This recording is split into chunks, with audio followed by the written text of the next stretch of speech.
What's up everybody, and welcome to the channel Flash 001 USA. Today's Tuesday, February 27th, the year 2024. It's right around 5 p.m. here. Okay, this is both a topic and a video that I've been looking forward to doing for a while. I think some of you are going to find this informative, so sit back and buckle up and get ready. This video is going to be about making homemade batteries for emergency use from common materials that are non-toxic, with some of them that you already have around your house. They'll also be able to be recharged a good handful of times before they got to be replenished. But the most important thing is, once the battery is assembled, it's immediately ready to use. It'll be good for flashlights, radios, or any other assorted emergency needs that you have. We can also build these things for pennies on the dollar. The materials that we're going to be using, if you put them back in their raw state, their raw form, they'll last a lifetime. You can have them on standby should you need to put some batteries together. In essence, this is what we're going to be building right here. Now I've got a D cell in my hand, but we can make these customized to any size for any need that we have for them. Now this is not an alkaline battery. We're not going to be building alkaline batteries. We're going to be building heavy duty batteries that work. Batteries that if you build them correctly, they'll have a long shelf life. So before we get started, there's something I want to quickly cover, and then we're going to turn back around to the bench and I'm going to walk you guys through it. You're going to see one go together. You'll see it tested. You'll see how fast it goes together, and you'll be able to see the power that comes out. You'll see everything you need to see to know this is for real. Now I'm a big YouTube person. I watch more videos on online video platforms than I do movies or shows. And something that I like about YouTube and other video platforms is, if you know what you're looking for, they're a classroom, they're a wealth of information. And being that I'm a late night guy sometimes, I'll get on YouTube and just noodle around and search for stuff. And recently I came across a whole bunch of people that were building homemade batteries. Some people were getting real simple with it. They were just making batteries out of lemons or saltwater batteries or something that you may learn when you're in school in a science class, while other people were getting pretty elaborate with the batteries that they were building. But something that I was seeing missing, or something that I felt needed to be addressed, was to be able to make batteries that were simple to make, that were non-toxic and worked immediately. So I categorized what I've seen online in 3 categories. The first category would be toy batteries, or little simple batteries where somebody puts something together and they run an LED, or they have a tiny DC motor with a propeller on it or a piece of tape, and you can see it spinning and you go, yeah, it does work. The second category would be batteries made with toxic materials. That would be aluminum air batteries that require potassium hydroxide and stuff like that, or lead acid batteries that contain sulfuric acid. Now the third category being that batteries that once they're put together, they have to be recharged or charged up before they can even be used. So what I wanted to do was go with this in a different direction. I wanted batteries that the moment they're put together, they're ready to use, they're good to go.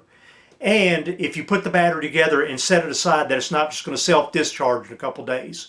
It doesn't do any good building a battery if it's not going to hold up, or if it doesn't have enough power to do what you need it to do. So with that said, we're going to turn to this bench and I'm going to show you guys exactly how to do this. Now I've already pre-measured all the materials, and in this video, and probably near the end of it, and in the description down below, I'm going to have everything broken down so it'll be extremely simple to follow. I think I'm going to make a PDF file also. So reach out to me once you see this video. That means I've already made the file up and I'll send it to you.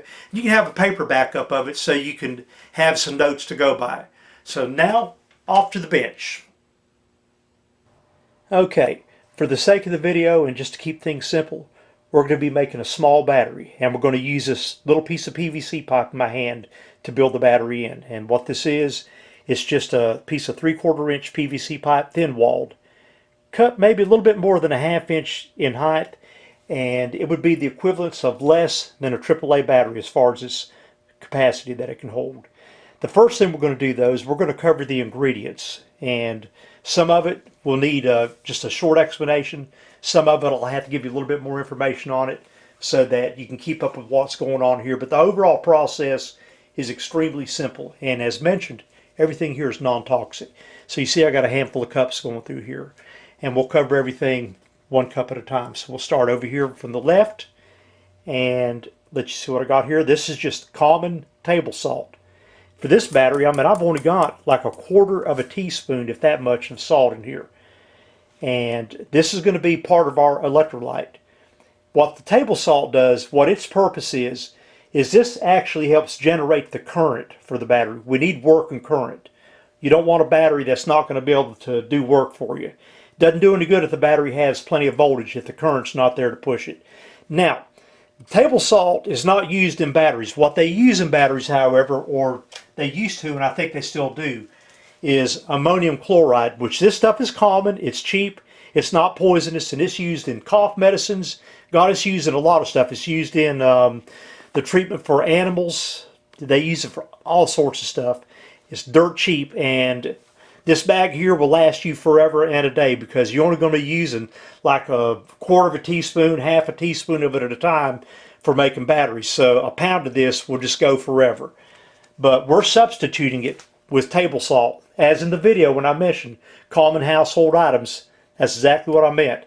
Now, the table salt will not give us as much power as the ammonium chloride will, but it'll be good enough, and as far as the stability and the life of the battery, it'll be pretty damn close to it. Now, if you want to, you can use ammonium chloride. You can buy it anywhere. Just go online and type it in. You'll find it on Amazon. You'll find it all over the place. You may even find it locally in a store like a Tractor Supply or something.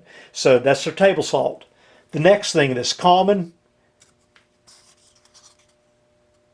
citric acid. Once again, I've got maybe a quarter of a teaspoon for what we're going to be doing here. Now, citric acid is used in canning. You can get this at Walmart. You can get it all over the place. It's the same thing that your great mammy and great grandpappy used when they grew gardens and they were canning stuff. So this stuff here, you can buy it all day long. It's dirt cheap and it's extremely common, and you're using so little of it that it's going to last you forever and a day. The next thing, and we got to get a little bit of detail on this, activated carbon. They use this stuff in fish aquariums, and for this I think I've got, I don't know, maybe a teaspoon, a little bit more in here, I'm not sure, but everything's going to go by weight. Now I'm going to pause the video and set something up. I'm going to bring you back because we've got to have a little bit of detail about activated carbon. Stand by. This is the activated carbon that we're using for this project here in the video. Now this is just common everyday off-the-shelf activated carbon. They use this stuff in fish aquarium filters, water filters, and a lot of other different uses. This just happens to be a container of Walmart special activated carbon. Now this stuff does come in a lot of different formats. It can be chunky and gravelly, or it can be as fine as talcum powder.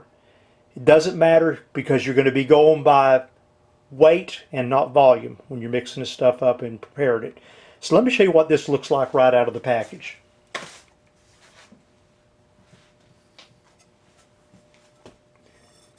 This happens to look like little small chunks of gravel. Now we can't use it in this format, so what I do is I normally weigh out what I'm going to need. I'll put it into a plastic baggie, then I take my anger out by smashing it with a rubber mallet on a hard surface until I get it powdered down. I got to make sure when I'm using this that it'll pass through one of these kitchen strainers. That's what you want to do.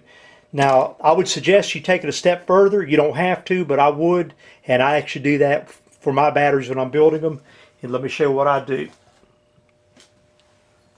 You're going to recognize this from drugstore logos. It's a mortar and a pestle, and they use this stuff for powdering down medications. Some people have them in their kitchen for powdering down herbs and spices and stuff with. They're really cheap. You can get them off Amazon. Walmart even carries them. And this is stainless steel, and I got this one for less than 20 bucks off Amazon, and it served me quite well. So there's the plug for Amazon. Now, the purpose of the activated carbon, and I'm going to tell you right now, if you read up on any technical papers, they will tell you it has absolutely 100% nothing to do with the generation of power for the battery. Yet without it, the battery won't work. It's got to be used in conjunction with the manganese dioxide. What that does, it sets the proportions up correctly, because if you try to use pure manganese dioxide, the battery is not going to function. On average, I think the way they design batteries, if you buy them out of the store, it's like a 50-50 mixture of carbon and manganese dioxide, but that's not written in stone. And when I was doing this test, I tried many different combinations of everything until I thought I came up with the best that I needed. So what its purpose is to set the proper ratios between the manganese dioxide and the activated carbon together so that it's the right proportions.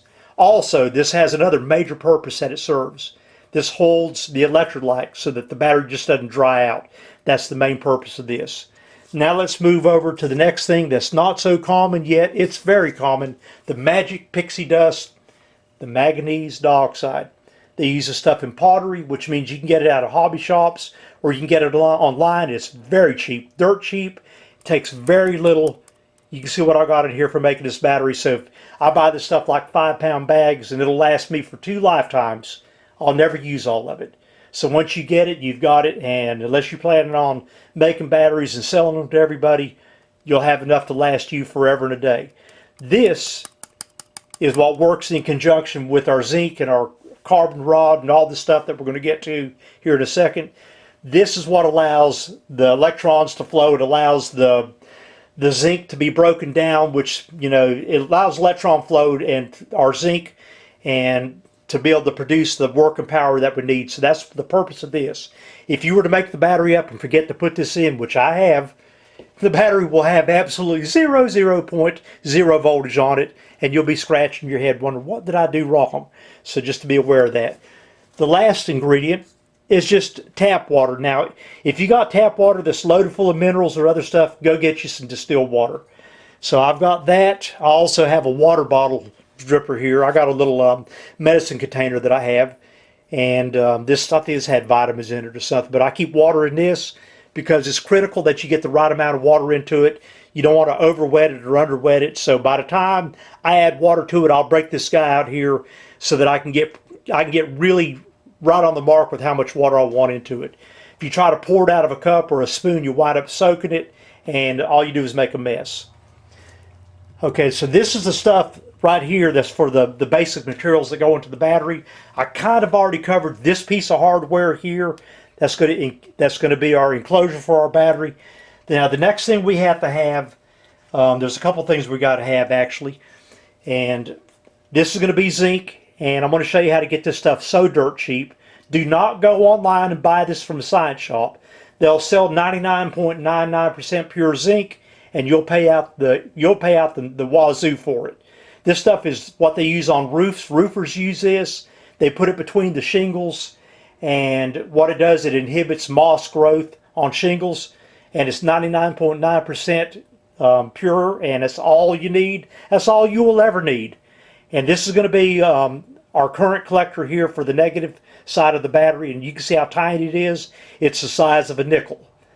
Now, between this, before this goes into the battery, it's got to have a paper separator put on it. It will not work without the paper separator. The paper is common everyday paper. You could use something like a brown paper bag paper, that kind of paper. I prefer to use something a little bit thicker, so if you go to a store or something, you may find some stuff here. Can you see the little bumps on it in the video? This is what was in the bottom of a box, I guess, that the container sat on. Same paper, it's just a little bit thicker than that other stuff. I prefer to use that. That's got to be there or the battery absolutely won't function. Now I'm going to show you something here with this zinc. Man, it's like 50 or 60 feet. I don't know. It's a shitload there. Excuse my French. There's enough zinc there to make enough batteries to supply you the rest of your life. So you order this stuff here. It's extremely cheap, 20 or 30 bucks. That's probably including shipping. And it's even the height of a D-cell battery. And you could take this stuff here and put a roll of this back, and you won't have to be worrying about making batteries or coming up with zinc forever and a day, unless you plan on producing batteries mass production. So I'm going to show you in the video near the end of it all the links. You'll have everything you need for all the materials, and you will be able to make batteries too. Yeah, this is going to be a great project. I know it's a little bit drawn out with this video here, but I think for some of you that like to tinker, you're going to find this is going to work absolutely perfect. It's going to make a battery that's going to work, and you'll have a good shelf life with them. And if you just leave the materials raw like they are right here, they'll last forever and a day. You could give them to your great-great-great-great-grandchildren, and they're still going to be good. Now, the last thing to cover is the carbon rod, or really it's a graphene rod. And these are inside of batteries right here. I've robbed this out of an old D cell. This is the positive current collector right here. So this will go in a battery, and I'm going to show you how all this is put together. So once we mix all these chemicals up and we put them in this rod here shoves down into the black material, and this is our positive side of it. And you can order this stuff offline. You can order like a bundle of them for like 10 bucks or something and have enough to last you forever today. Or you can rob them out of old dead batteries, because even though the batteries are dead, this stuff here is foreversville. They last and last and last and then some. So that's important that you get some rod, and I'll have all the links once again where to find all of this stuff at. Now this just happens to be a battery that I made in a half of the size of a pill bottle. It happens to be probably about less than the equivalent of a C cell. It's a tiny battery. So you can see I just got it kind of shoved together with a copper connector that's hooked to the zinc plate in there. And this is a flashlight. Then I'm going to show you how much power comes off this. It'll light this light to full brightness. Now the camera, everything looks bright in it, but believe me when I tell you this is at full brightness here.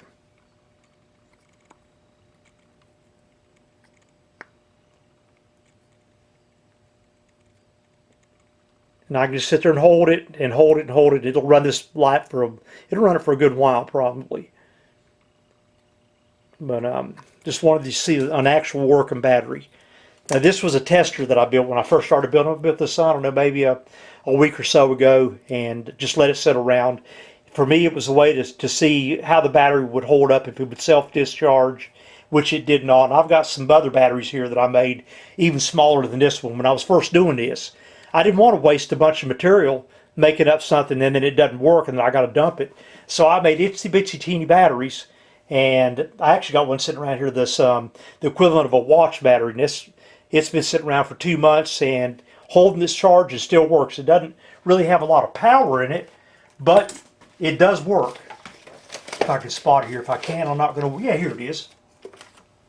So I encased it in something like this. Now, this is probably, I said about 2 months old. It's probably closer to 3 months. Now, it's only got a tiny, minuscule amount in it. It was not meant to run anything, although it would run a calculator. And see if I can see the connection here. Yeah. There's not enough current to really drive this light like it needs to be, but you can see it does light it up. And I did this as a test because I made it up, and you know what? I left it down here in the shop. I thought, let it sit, let it ferment, and see if it self-discharges. And it held up perfectly. It's still holding up perfectly. And one day, some archaeologists will dig it out of the ground and go, what the hell is this? All right, this is everything we need to build the battery up with. The next thing we're going to do is we're going to construct this battery. And we're going to let you see the inrush current on it. We're going to short it out. We're going to do all sorts of things to it and let you see it on the meters and everything. This way you know, hey, look, yeah, this is for real what I'm showing you. Now, we're going to take a pause. I'm going to come back, and then I'm going to cover one little thing before we build this battery. And this will be something, when I explain it, you'll know why I'm doing what I'm doing here. So take a standby. We'll be right back.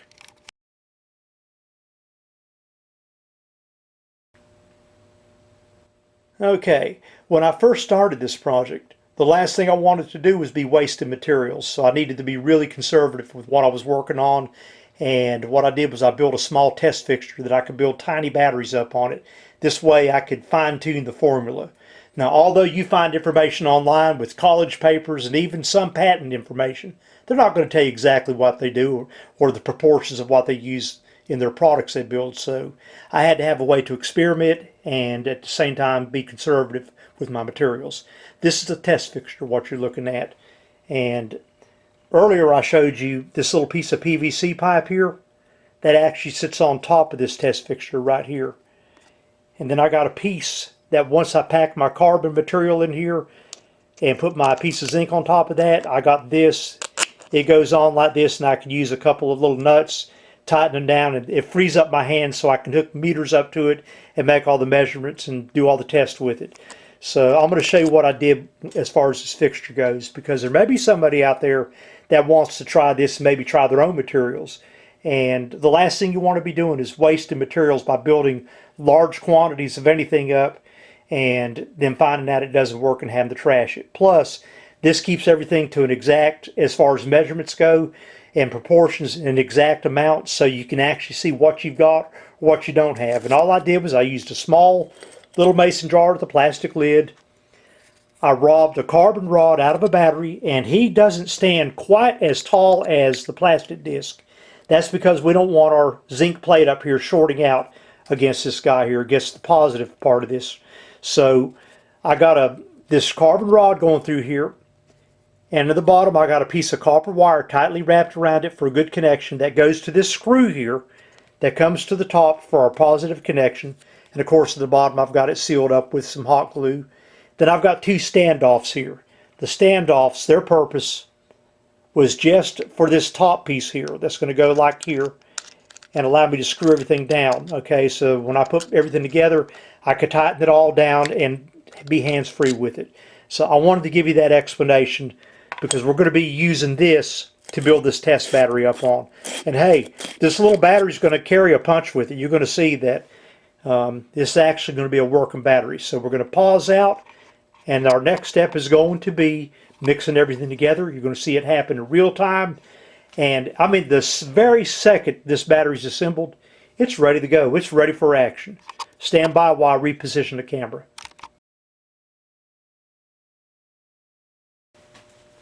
Now we start mixing everything up.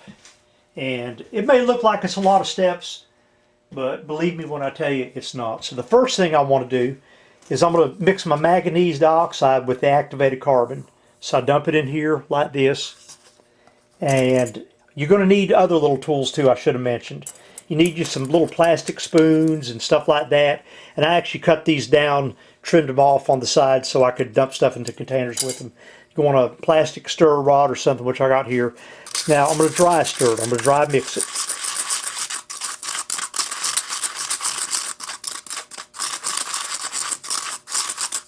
Done. Now I'm going to add my citric acid and salt. It doesn't matter what order you add stuff in, it's just got to be mixed together. And I'm going to mix these two together with it. I did mention this, but I'm going to bring it up again. Yes, table salt works. It works just as good as anything else would as far as some homemade configuration goes. Just keep in mind though that when you use table salt, that it is replacing ammonium chloride, which is the standard in batteries. It's not going to be as robust, but it will work and still get the job done. So now we're mixed up. Now we make this stuff up. The last thing we want is a muddy mix. And that's why you got to be careful with the water with it. Now I will mention something about this. Because this stuff is not ground down to a fine powder, it is kind of sandy and gritty. That's fine. And it'll work just as well. Now there's a couple steps or a couple things that I haven't developed for this battery, but I already know what I'm going to be doing, because I'm going to be doing a follow-up video with this stuff. I'm going to have some more improvements that's going to happen. So hopefully this will be cliffhangers and you'll come back if you find this interesting. But we're going to add some other stuff into this battery, not today, but we're going to add some other things in here that will actually allow the battery to hold the water better so the water doesn't evaporate. Think about those, I don't know what they call it, but it's a type of material that used to buy, and they put it in house plants, and the little beads would swell up full of water, but the water would not be accessible to be able to dry out, but the roots would hit the little beads, they'd bust open and release water. It was a way to store water in the soil without oversaturating it. So there's actually, the manufacturers of batteries actually do something kind of similar to that. They use a material in there. Some people call it binders if they want the material to be held together good. Some of them are wetting agents that help hold the water, because the longer the battery holds its water, the more efficient and the longer it's going to last. Okay, so we're not going to do that just yet. I'm not going to, yeah, I am going to put a spoiler out there. I do know how to make alkaline batteries. So that's going to be in another follow-up video. I'm going to cover quite a different configurations of batteries. I'm going to build up an aluminum air battery, and I'm also going to build up a lead acid battery. I'm going to show you how to do all of these. This way you can be the most dangerous person on your block that everybody envies and wishes would move away. So, all right, so now, got my water here. Just going to put a little bit in there. And because I've already done this a bunch of times, I know how much to put in here without over wetting it. So right now, we're activating this stuff by stirring it. So I'm just getting it in here and stirring it up.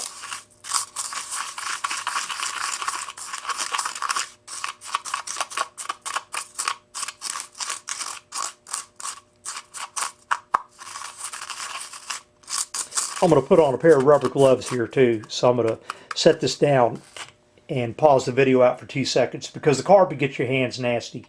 So we still got to add a little bit more water to it, but we're going to do that on the plate and not in the cup. Okay, we're back and we got some gloves on now. So now I'm going to do this, throw it down there, kind of mash together, and it's still, although it's got some water in it, it's still kind of powdery feeling, it's kind of dry. This is where this guy comes in, because I don't want to take a spoon and try and put it over there. If I do, I'll wind up with a mess, and then you got to sit there and pat it with paper towels to try to get the liquid out of it if you ever do it. So I can put 1 or 2 droppers of water in here like I'm doing right here. I'll stop it, and we'll go back and we'll massage just a little bit.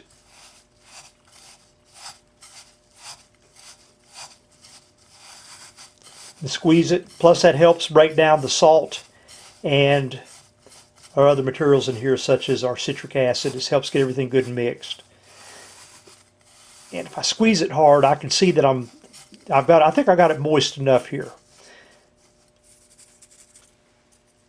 You don't want it too wet. You don't want it where it's puddling out anywhere, but like I said, I'm right about there. It's about 3 or 4 drops, literally. Okay. This stuff almost feels like coffee grounds that have been ran through the coffee maker. All right. Now you're going to see where the magic of the fixture comes along. This guy here, God, this is a lifesaver. So what I'm going to do right now, I set my fixture down. Oh, and I did tell you that on our zinc, we got to have a spacer on it. So I'm just going to dip this into the water for a second there. Now get the spacer wet so that it'll be ready to use when we go to use it. Let me see. All right, make sure I ain't got too much water on it. Yes, it's all good. So set them here. And now we got this plastic piece right here. And I'll center them up here so that I know that this guy here will fit on top of them.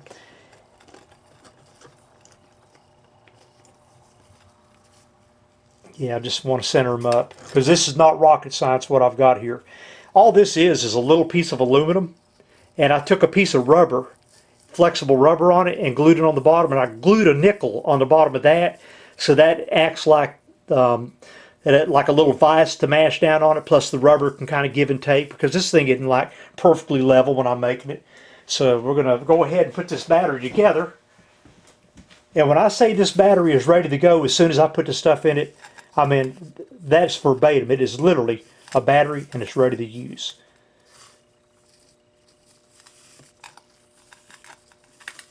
So I'll pack it all in there as good as I can get it.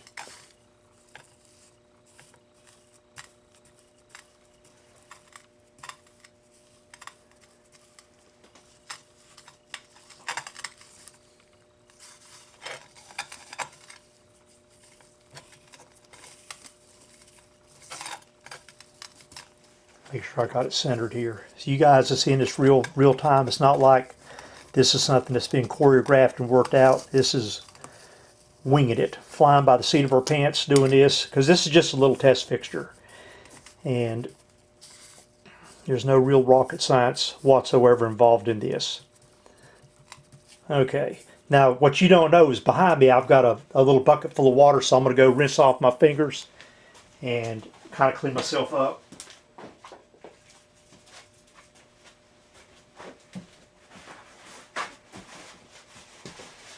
Also good to keep paper towels and stuff nearby when you're doing messy stuff like this. And now there's our paper that lays on top of our mixture right there.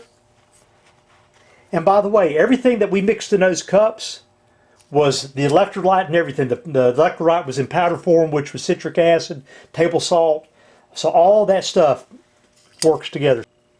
So now we put on our zinc. We're going to shut this down.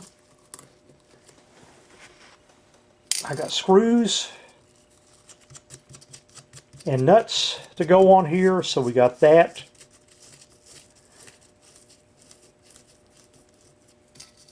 I want to tighten it down.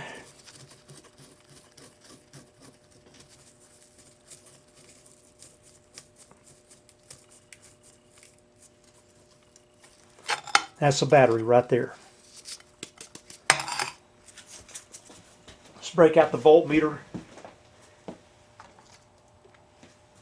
And guys, I realize this is all happening in real time. This is, you know, I will edit the video down, but this is definitely not made for television. This is about as redneck as it gets, to be honest with you. But it's a good learning experience, and I think when you see what we come up with here, you're going to be like, okay, this was actually for real. So this is our negative, this is our positive. You see the meter right there, and it'll probably be around 1.4 to 1.5 volts. There you go, 1.5 volts. Now I'm going to fire up the flashlight bulb with it. Then we're going to dead short this battery here, and you'll see the thing in real-time action working. Okay, so I'll just use the leads right here that are plugged into the meter. Ta-da! Look at that. I mean, that's bright, man. That's right off of that battery. And when I say, like I did in the earlier part of the video, the very second you put this battery together, it's ready for action. Now I'll just sit there and hold the light down here. You can see that it's not dimming out. The battery's not just losing power or anything like that. That's the battery. The next thing we're going to do here is we're going to dead short this thing, and we're going to do a current measurement. Right now, I want to go back to the voltage. Now it will have dropped because actually the chemicals in here, everything is still kind of fermenting. That'd be a good way of putting it, or stabilizing. I'm being funny there, but it's stabilizing, but the battery will start to climb back up to the voltage that it was at. So right now, if notice the battery voltage is going up and not down. That's because this isn't a self-discharger. This is a real battery in the real world that you really can use for stuff. And keep in mind that this battery here is, let me get that mashed in there. I need to clean these connectors on this. This battery here is probably much less than a AAA battery. So what I want to do right now is we're going to go ahead, we're going to do a current measurement on this thing, and we're going to dead short it right into the meter on the 20 amp setting, and you're going to see what this thing does when it's at a dead short. It'll probably have a surge current of about 4/10 to 6/10 of an amp, about around a half of an amp to more, and that's not bad for something that small, a Mickey Mouse. And it'll stabilize around 3/10 to 4/10 of an amp at a dead short. All right. It's like I'm trying to step around this camera, so it really makes things kind of difficult here. See, 20 amp setting. So we're going to go here. Now this is going to be a dead short. Watch the meter. 6/10 of an amp, 5/10. It stables. That's still 4/10 of an amp at a dead short. Notice the current climbed up and dropped back down. Now where's the light at? Now this would have been a supercapacitor or something. It wouldn't have come back up, nor would the light sit there and light at full brightness. So now we'll go back and measure the voltage. Now because I did short it out, I dogged the battery doing that. It's going to be probably around 1.4 volts, something like that. I don't know, I'm just guessing. And also keep in mind, as mentioned, we're using table salt. So that does diminish it a little bit. No, well, yeah, watch the voltage. It's going to climb right back up and up and up. If I sit here and let it sit for about, I don't know, for about 3 or 4 minutes, it'll go back to 1.5 volts. It'll have the same current that it had before when it was fully charged. As mentioned, these batteries can be recharged a handful of times, and what happens during the process when a battery's discharging or you're using it, the zinc will break down. That's what's getting consumed here. The zinc will become zinc oxide, and if you've probably heard that name before, that's because it's in a lot of cosmetics. It's a white powder, And if you've ever seen a set of old batteries, not alkalines, but old heavy-duty batteries that were in a jam box that died, and you go, what is all this white powder crap? Well, that's the zinc that turned out when it was digested, became zinc oxide. Now, the battery, when you recharge it, you know, you can do it a handful of times. You're not going to be like a true set of real deal rechargeable batteries, but you can reverse that process by recharging the battery on a low trickle charge, and you can, like I said, you can get a lot of use out of it. Another reason that we do not have the current that you would expect to see, well, first of all, it's a Mickey Mouse size battery, isn't it? But if you look at a regular D-cell battery, this is one that I robbed that little piece out that's in the center. The whole case, the whole negative side of this thing here is all zinc, okay? So that there is used so they can get the most amount of power out of this thing. And they don't just have a little tiny nickel-sized strip in there doing that. And you know, this is our negative anode right here. Just I want to mention that also. This zinc is the negative anode. The carbon rod that was past tense in the center of this battery is our positive cathode. So just let you know, they're current collectors. That's what they do. They collect the current. Now, the thing about it is, when you build this battery up the way I'm going to show you, you're not going to be using a nickel-sized Mickey Mouse piece of current collector on there. You're going to be using a decent sized piece of zinc. And what you're going to do is you're going to cut a piece of zinc, like the battery that I made here a minute ago I showed you was made out of a half of a pill bottle. If I'd have made that out of a whole pill bottle, it would have been easily the equivalence of a good C-cell battery. But you're going to take your zinc, you're going to cut you a strip. Now what I did was I just soldered me a piece of copper on here. I could have just cut the zinc like this and not soldered anything, but I wanted to make my zinc go further. You'll take the zinc, you'll take it and just put you'll first clean it with some steel wool. You'll take a very thin layer of Elmer's glue or something, just run across it just enough so that your cardboard sticks to it. You'll put your cardboard on it, you'll let it dry, or you set it someplace warm and let it dry out. Now always overlap on your current collector. Don't cut it the same size. You want it to be overlapped. Remember I said that it won't work with the paper on it? Well, if you got zinc that's exposed in there, it can possibly short out and the battery won't work, or it'll be just very shabby and spotty at best. So you want to be able to put the paper on there. And what I do with these batteries, watch this. I roll this stuff around like this. This is just an idea. I shove it into a pill bottle, and that's exactly what I did with this guy right here. You can see it's the makings of it. I pack all that black crap into here, and I keep it a little bit below where the zinc is. Pack it all in there. Shove your rod down into the center of it, and poof, voila, just like that, you got a battery. Now, of course, what I did to keep this from drying out was I used a piece of saran wrap, punched a hole in it, I shoved it in here, tucked it around, and then I got a piece of just packing foam, punched a hole in it and shoved it on there to keep that in place. That way the water is held in place in the battery. And that way, this, you know, is what they do when they manufacture them. So the trick to this is don't let the battery dry out. Now you don't have to make a battery like this. You can make it any shape, any size you want to. Let's see if I got another one over here. I got something else here. Here it is. Now I made this one out of some Lexan that I had over here. I sandwiched the materials in between this. You could, that's the sky's the limit. It's however you want to do it. The only rules, the golden rules you have to stick by is to make sure that you have the chemicals mixed up, that you use the paper insulator. All that stuff is all you got to do. You do that, you're in the house, you'll have a working battery. So I hope you guys get something out of this. I hope some people see this and you're intrigued with it. Who knows, maybe you try it yourself. If you got questions, just shoot me a message and I'll reply back.